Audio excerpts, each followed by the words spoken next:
আলাইহিস সালাম থেকে পাওয়া জোহরের নামাজের যে 4 রাকাত হযরত ইব্রাহিম আলাইহিস সালাম থেকে পাওয়া, আসরের নামাজের যে 4 রাকাত হযরত উসাইর আলাইহিস সালাম থেকে পাওয়া, মাগরিবের নামাজ যে 3 রাকাত হযরত আইয়ুব আলাইহিস সালাম থেকে পাওয়া, এশার নামাজ যে 4 রাকাত এটা হযরত আয়েশার কারণে স্পেশাল ভাবে আল্লাহ মুহাম্মদুর রাসূলুল্লাহকে দিয়েছেন।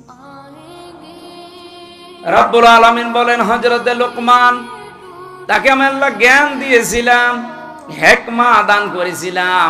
এই জ্ঞান পাওয়ার পরে তার প্রথম কাজ হয়েছে সে শুকরিয়া আদায় করেছে আল্লাহর। তাহলে এখান থেকে কয়েকটা শিক্ষা পাওয়া যায়। জ্ঞান যারা পাবে, জ্ঞানী তো আল্লাহর দৃষ্টিতে তারা যারা আল্লাহর কাছে নত হবে, নম্র হবে, শুকরিয়া আদায় করবে আল্লাহর নিয়ামতগুলোর। তা আমাদের আচরণটা পুরা উল্টা।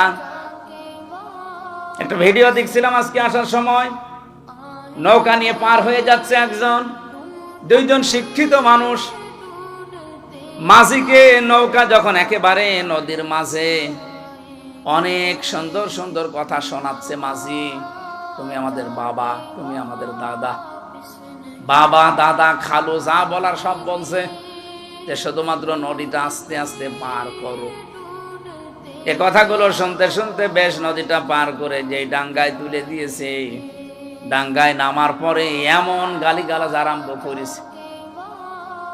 আমার এই উদাহরণটা ভিডিওতে দেখার পরে মনে হচ্ছিল বাংলাদেশে আজ অনেকেই এই আচরণ করছে।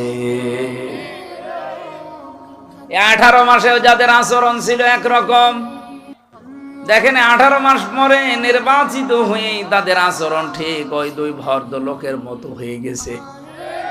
এতদিন যাদের